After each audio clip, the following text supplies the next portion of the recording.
If you've ever found yourself in a middle seat on a cross-country flight, fighting tooth and nail with the sick person beside you for the armrest, then you know what a pain it is to fly commercial. Sure, you end up where you're going, if you're lucky, but do you actually enjoy the journey sitting all the way back in 42E?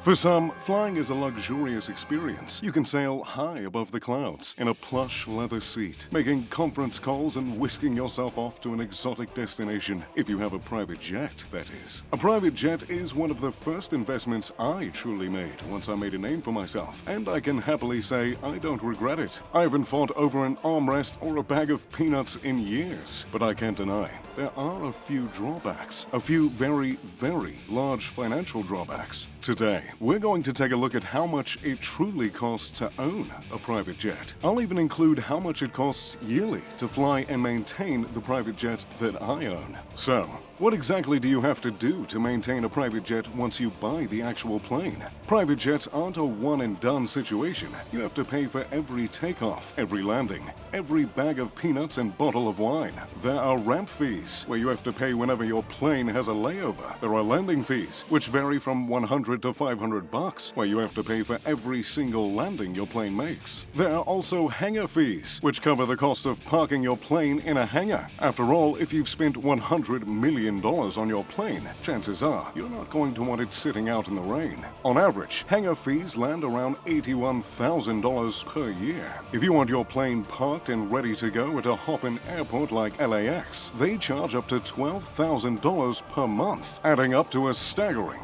$144,000 per year. Of course, flying is considered a rather dangerous endeavor, so you'll need insurance, and not just one kind. Hull insurance, which covers damage to the plane and all of its systems, runs around $34,000 per year. On top of that, if you're the owner of the jet, you'll need single liability insurance, which tacks on another fun fee of $12,500. That's not even mentioning fuel costs, which vary from plane to plane, but can cost as much as $53,000 for a single fill. If you're keeping track so far, our expenses are steadily climbing to a fairly high altitude.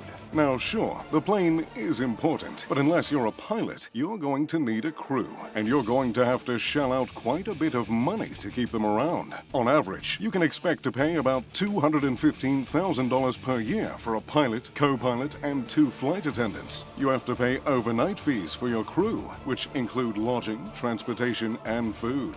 If you're planning on staying at a destination for a while, you can send your crew back to your home base, but that'll cost you a repositioning fee. On top of all these necessary fees, there are a few random outliers that go with operating such a complex piece of machinery. If you're flying from Quebec to Florida in the middle of December, looking to escape to a warmer climate, you'll have to pay a de-icing fee before your wheels hop off the tarmac. If something goes wrong with your jet, you can look at paying as much as $60,000 for a new windshield, or $8,000 for a new tire. In other words, cross your fingers and hope that you're flying from a warm destination to a warm destination with no repairs in store. Now, let's get down into the nitty-gritty. The price difference between aircraft. The most common private jet in the world is the Cessna Citation XLS, a small firecracker of a jet that can seat 8 people along with 4 crew members. The Cessna is a bit dated, but it's often upgraded and fitted with all new tech and luxurious touches. Buying an updated Cessna will cost you around $14 million. If you want to buy a 10-year-old basic model, it'll run you about $4 million.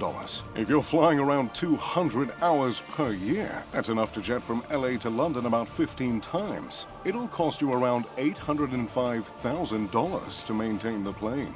That rounds out to about $10.15 per mile.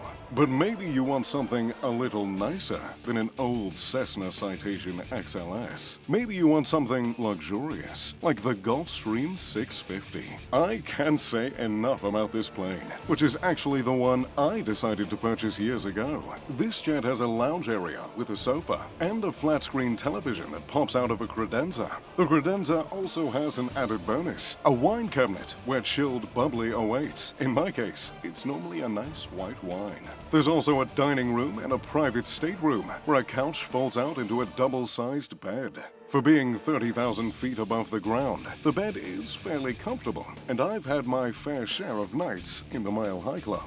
I have many lovely memories on my Gulfstream 650, but that hasn't come without investing a fair share of my money into it. It costs about $1.6 million a year to operate the Gulfstream. To fly 200 hours per year, which is around my average, the fuel alone costs almost $500,000. When you factor in how much the plane costs to purchase in the first place, around $65.5 million, you're talking about a lot of money.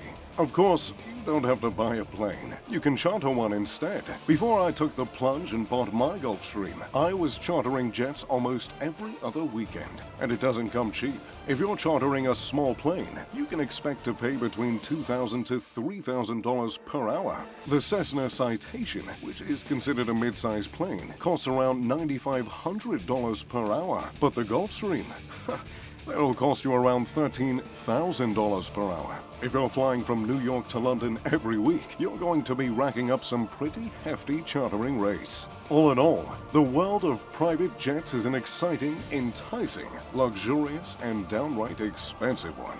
What do you think of the costs of owning and operating private jets? Would you prefer to buy or rent? Let me know in the comments down below. As always, thanks for watching. If you enjoyed the video, make sure to leave a like and subscribe. I'm Mr. Luxury. Pip pip, to doodly-doo.